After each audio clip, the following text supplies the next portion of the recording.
Good morning. My name is Lizzy Hormann, and yes, I do look and sound a lot like Melissa Evershood. She's my sister, Ken's wife. This morning for my worship reflection, I would like to share with you, and that's my daughter Ruth. It's okay. Mommy! I'd like to share my connection and appreciation with the Hymnal. I was raised in a Presbyterian church in Houston. I went to Triennium, that was in the bulletin recently. I was a Presbyterian camp counselor. I was a deacon at my campus ministry group where Ken and Melissa met.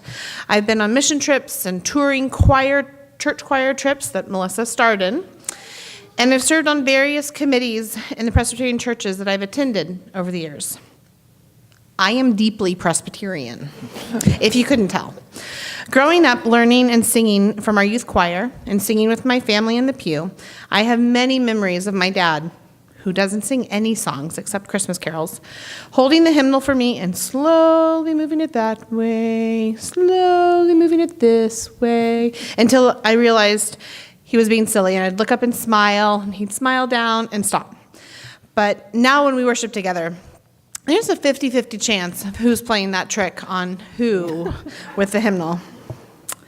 But in all the churches I've worshiped in, and all the editions of the hymnal I've sung in, they always have the date written at the bottom. The date the author was born, the date the text was written, the composer was born, or the melody was written. Every single song I sing, I glance down at the bottom of the page and see, how old is this song? How many years, how many decades, how many centuries have Christians been singing this song before me? Often, my thoughts sound something like this. Wow, this song was written before the Civil War. Wow. Even through that, Christians were singing this song. They found comfort in these words, in these melodies. Listen up, Liz, you've got some learning to do. Or, this song was written when I was 20. Wonder what was happening in the composer's world in his life that inspired these words. What was going on in my life when he or she was inspired by God to write these down?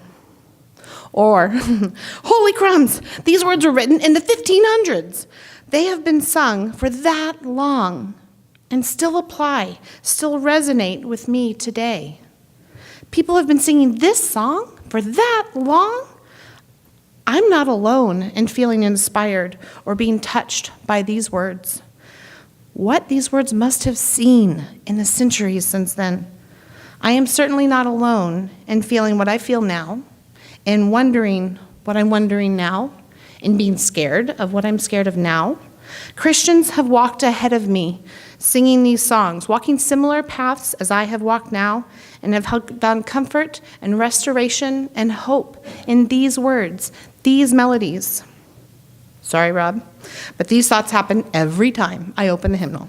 Granted, they happen in a lickety-split of a second, but they happen every time I open the hymnal. And then I am ready to sing. I am ready to worship, knowing that I have an army of Christians beside me, before me, behind me, singing these same words. They connect us to our past, collectively and individually. I am not alone.